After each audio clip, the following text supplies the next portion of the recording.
Mental math class 8 के next part पर चलते हैं। मैं हूं हरी सर और आप देख रहे हैं मेरा यूट्यूब चैनल चलो कदम बढ़ाई। आइए करना शुरू करते हैं।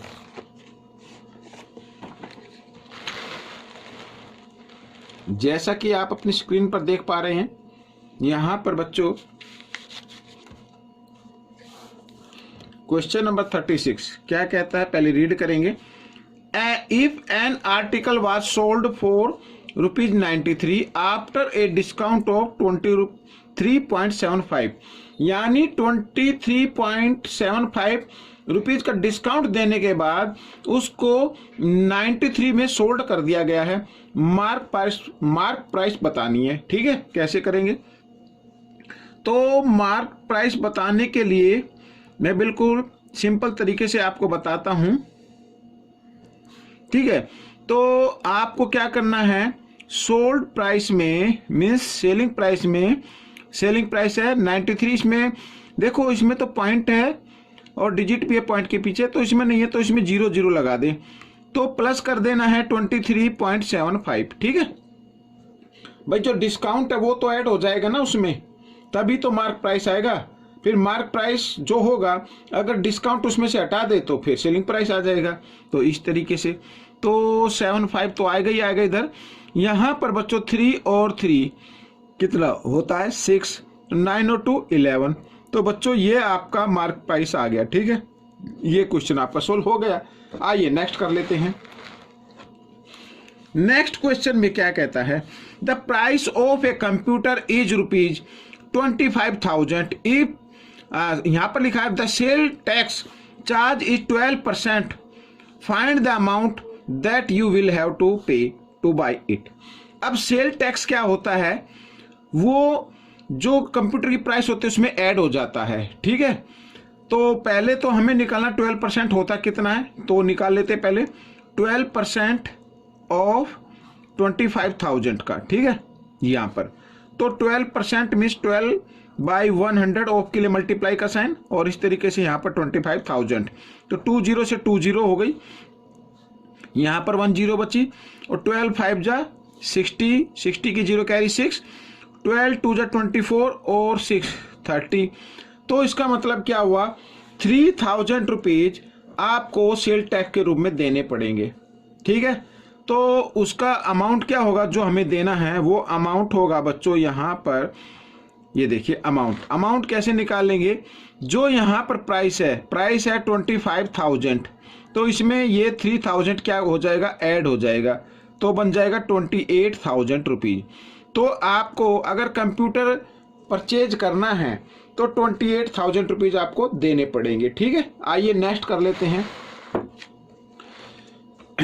तो नेक्स्ट क्वेश्चन में देखो क्या लिखा है, the present value of a machine is ₹1,000, its value, ठीक है, depreciate every year by 10%, what will be its value after 2 years. तो 2 ईयर्स के बाद उसकी वैल्यू क्या रह जाएगी, यहां पर बच्चों डिप्रेशिएट हो रही है वैल्यू। ठीक है ना, तो कहने का मतलब कम हो रही है।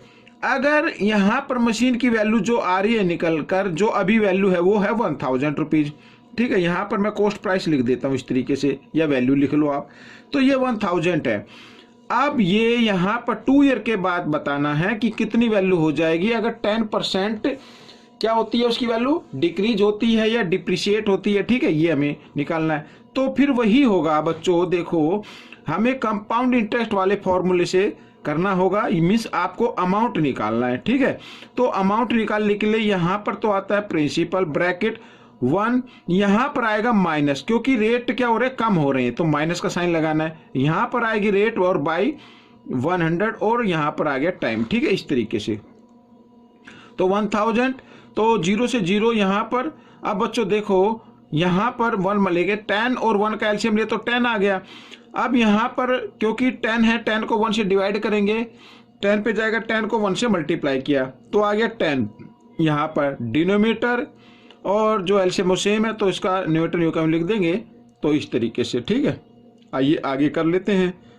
तो 1,000 और 10 में से 1 माइनस कर दो, 9/10, पावर कितनी है 2 टाइम्स, तो इसको हम लिखते हैं 2 टाइम्स इस तरीके, 20 से 20, 9 9 जा होता है बच्चों 81 को मल्टीप्लाई करना 10 से, तो 810 आ गया बच्चों।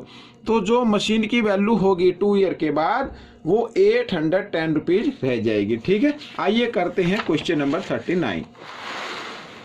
अब ये भी बिल्कुल इजी है, देखो क्या करना है।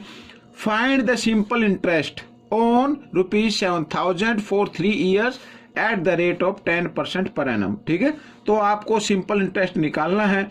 सिंपल इंटरेस्ट का फॉर्मूला आपको मालूम ही होगा, principal into rate into time by 100। ठीक है, तो प्रिंसिपल है आपका 7,000 और इंटू रेट है 10 और टाइम है बच्चों यहाँ पर 3 ईयर और बाय में कर देना 100। ठीक है, तो 10 से ये 10 और इस 10 से ये भी 0, तो यहाँ पर 7 3 जा कितना होता है बच्चों 21 होता है, पीछे 20 है तो 20 लगा दीजिए।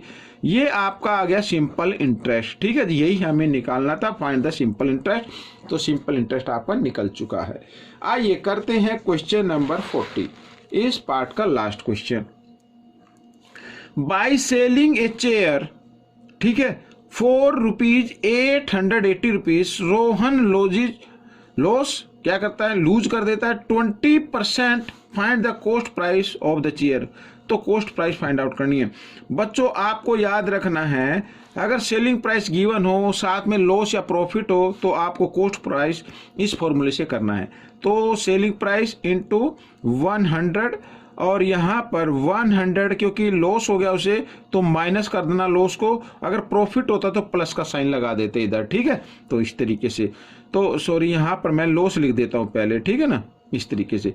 तो सेलिंग प्राइस है बच्चों 880 और इंटू 100, यहाँ पर 100 माइनस 20 ऐसे, तो 880 इंटू 100 और यहाँ पर 100 में से 20 माइनस कर देंगे 80 आ जाएगा। 0 से 0 कट गई, 8 से 8 1 जा 8, 8 1 जा 8, तो 11 को 1 से मल्टीप्लाई कर दो 11 ही आएगा, पीछे 20 तो 20 लगा दी। तो ये आ गई बच्चों चेयर की कॉस्ट प्राइस। ठीक है, तो चेयर कितने में थी, 1100 की चेयर थी। तो बच्चों ये पार्ट आपका कंप्लीट हो गया है। आपको ये पार्ट कैसा लगा मुझे जरूर बताएं। मिलेंगे नेक्स्ट पार्ट में। Till then keep practising and thanks for watching this video.